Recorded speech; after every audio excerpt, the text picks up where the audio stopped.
Hello, this is a quick tutorial on how to add a new article to the blog. So first, you come to the new article page, and I'm sure you already know how to do this. Once you're logged in, you can either go here or you can go here. Either way is great, but you've already added many articles, so that should not be a surprise. Most times the articles you get are going to be in Microsoft Word or on Google Docs. So for here, I'm just using a Microsoft Word example of an article that I pulled. So the first thing is simply copy and paste the article. That's one of the benefits, that most of this is content that's already been provided, so we don't have to do much editing. I do usually give the article a light read to make sure that it makes sense and that it just sounds good, because sometimes people put words together, but they don't necessarily flow. Now, I don't expect you to do a ton of editing, but of course, if you see spelling errors or lines that make zero sense, you can change them around a little bit, or even just ask me if you have questions. So first, just copying and pasting the title. And then going back to the article and copying and pasting the body text.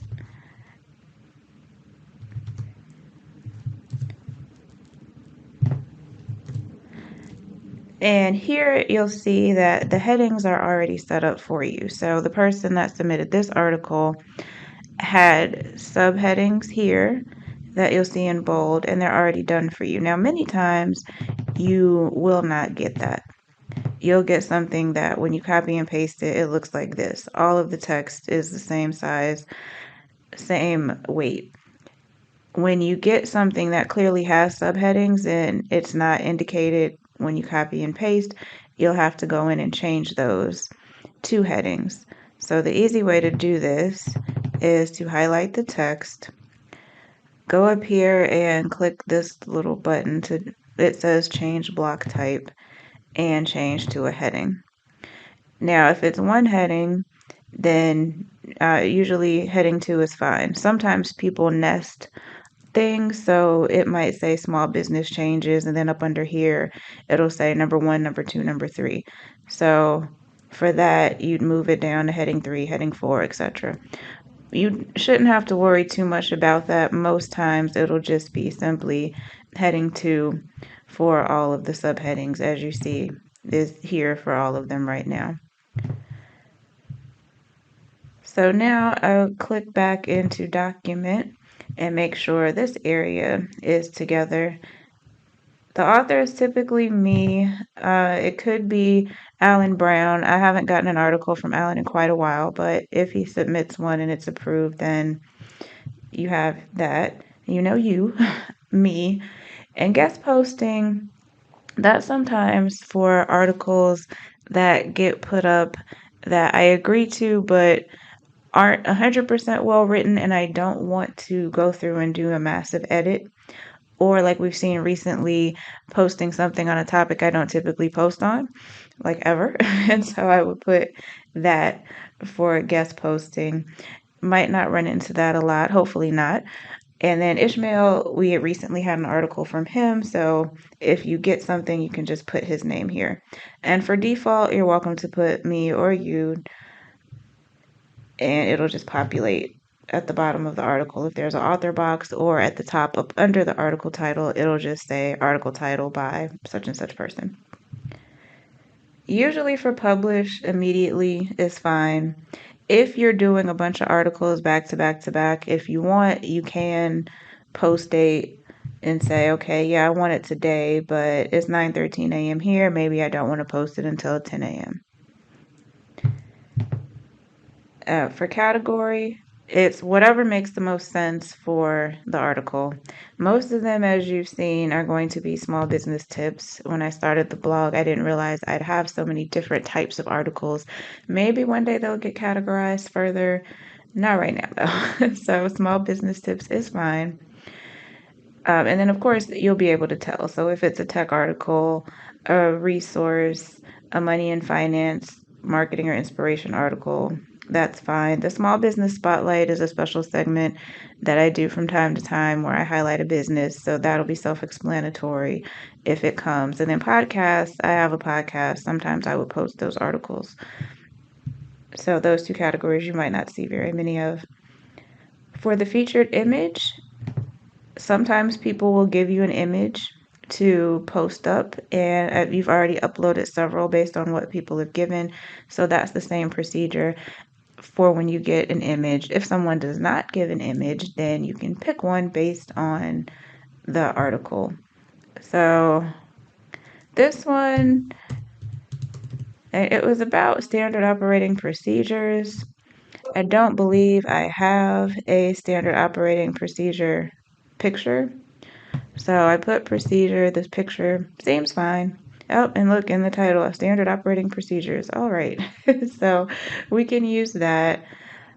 Right click on regenerate thumbnails and then open the link in the new tab. I don't click it directly because when you do, then you end up clicking out of the article that you're posting.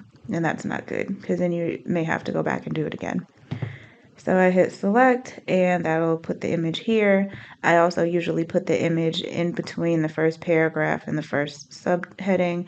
If there are no subheadings, again, usually after the first or second paragraph. And to create a new block, just go to the plus sign above where you want the block and image for this. And again, it's either upload or media library, and it depends on where you start.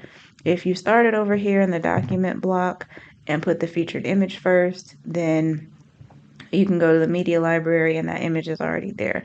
If you're starting over here in the article, the body of the article, then you may need to upload something, or you may want to select from the media library. I don't do insert from URL. That's where you pretty much link to someone else's photo, and then every time the article loads on the page, it's pulling the photo from their site. Now, if they change the photo, move the photo, delete the photo, then it's a broken link. So I typically just use these two to ensure that doesn't happen. So I'm going back to start looking for our procedure picture, and here it is. So here, since we've already done this regenerate thumbnails action, as you see from up here, don't need to do it again. So select, and here's the article, or here's the image in the article. Over here, you'll see alternative text, and that's what happens for people, it says, who can't see it. It also is for those who hover their mouse over an image inside an article, some text will pop up. So for this, I typically just copy, click the article again, and paste the title. If you have multiple images in an article, sometimes I will just create a little phrase or add a sentence from the article because you don't necessarily want every single picture to have the same alternative text. Usually there's just one photo, so you don't have to worry much on that. So I'm going to go check. So we have our publishing time, we have our author, we have our category, we have our featured image. If you want to put tags, you're welcome. I don't usually, but I'm not opposed to it. Those are just keywords and key phrases that are separated by commas that are important to the article or describe what it is. So it might be SOP, standard operating procedures, post-pandemic, etc. So before we publish the article, I click this little Y for Yoast SEO. And this is what helps get the articles ranked online, or at least inside of the search engines, so that they know what to do with them. So for the focus keyword, I usually pick something that's inside the article. It's good to have the focus key phrase pop up in the article more than one time. So I might click Control Find and put what I think I want the word to be and see, okay, it comes up 8 times. That should be good. And if I wanted to check the full title, okay, that only comes up 3 times and it's inside the title. so that's not really a good keyword or key phrase. So, okay, I'm going to pick this. I'm copying and pasting. You can also just rewrite it, and that's your focus keyword. The second part, though, is a snippet preview. So this here this meta description is going to be what happens when the article gets pulled up in, say, Google. They'll see the article title appear, they'll see the blog title, and then there'll be a snippet. If there is no snippet that it gets put here, it'll usually pull from whatever the first couple lines of the article are. Or sometimes if a photo is the first thing in the article, it'll pull the link to the photo, which isn't as helpful to visitors. So to figure out what to put here, I typically pick an art or pick something that is full of the keyword or key phrase. So here you see SNOP highlighted, and I just copy a sentence. Now sometimes you'll get an article that doesn't have very many keywords or key phrases, and you might have to make something up on your own. Usually there's something in the article. If there's not and you're having trouble, feel free to reach out. But most times it's as simple as copying and pasting. So we're still in this Yoast SEO area. I click snippet preview. I'm going to paste what I just put. And here you'll notice this orange line is the indicator that, oh, this might be a little bit too long. So when that happens, I try to split the phrase up or delete some part of it to see if I can get that green. So now you see I changed the sentence structure, and now it's green with a few lines to spare.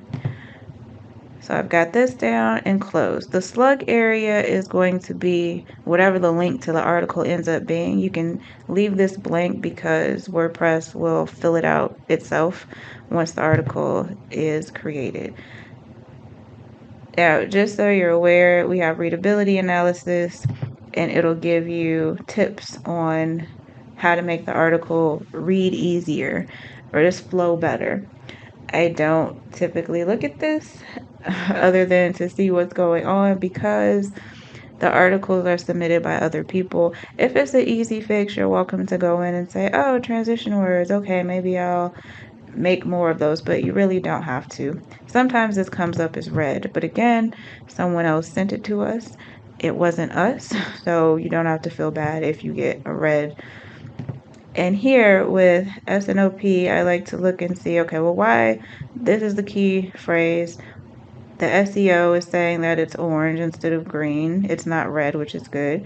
But you go down and you see what the problems are. Some of the problems aren't necessarily true, or sometimes. This case, it looks like it's okay. So internal links, there are no internal links that post back to entrepreneur-resources.net articles. That's fine. The key phrase in the introduction, sometimes they want this SNOP up here, like first line. It's okay if it's not. Key phrase and subheading. If you scroll down, we have subheadings, but they don't have the key phrase in it. And link key phrase. So this one, you're linking to another page with the word you want this page to rank for.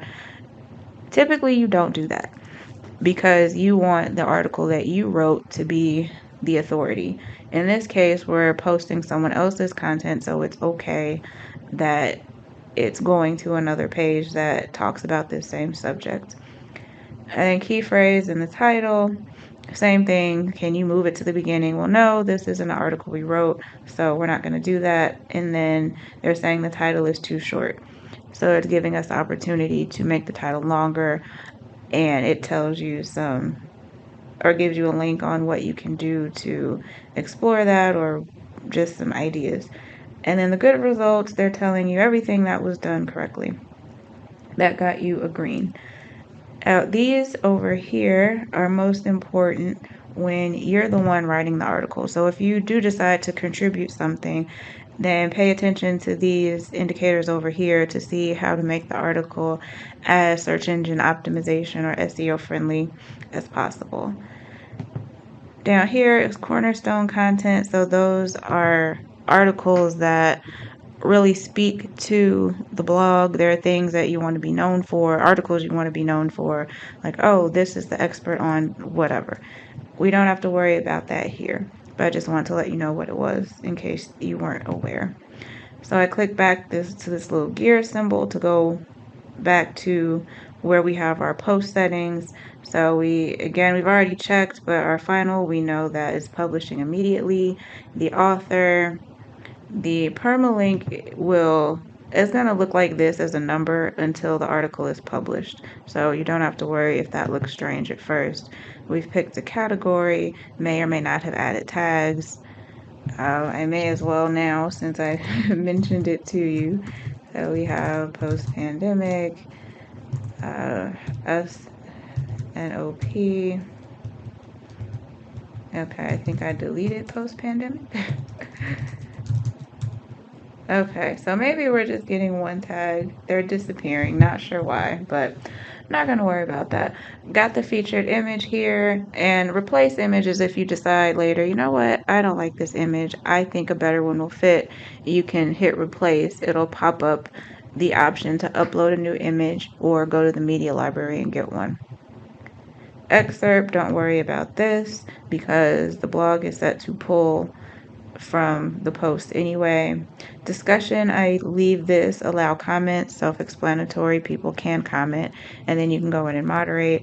Allow pingbacks and trackbacks, those are if someone mentions the article in their own blog or someone on a website just points to this article, and do I want to track that? So that just says yes.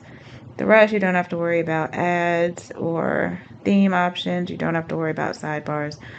So really, as long as you know when you're publishing, you know who wrote it, you know what category you're going to, you may or may not have a tag, you have a featured image, you filled out the focus, key phrase, and the snippet preview of the Yoast SEO, you've got a photo that has an alternative text option, you're good to go.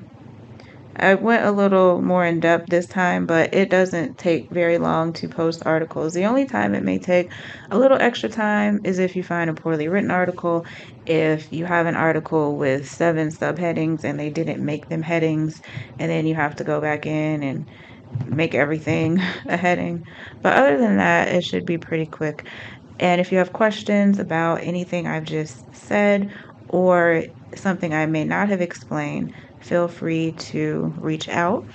Now that everything is done, you can publish. Now here I see a little extra space, so I would delete that.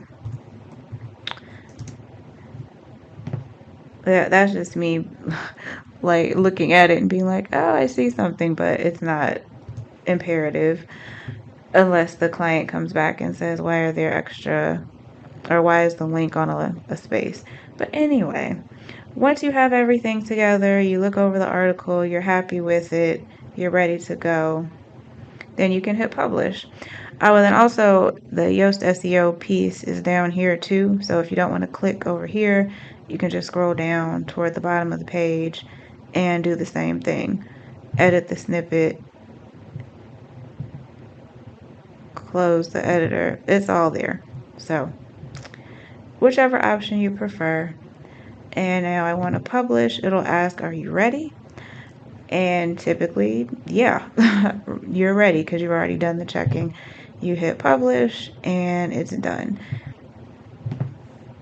And you'll see that it changed what was a number before into the actual article.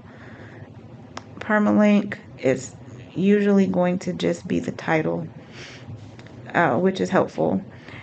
And you would copy the link and paste it wherever. Usually it's an email. Someone has sent you an email, you send them something like you've been doing. Hey, thank you for the article. Here's the link for your records. Have a great day. Paste, send, the end. So again, if you have any questions, please let me know. I am here to help. Thank you again so much for helping me, and you have an amazing day.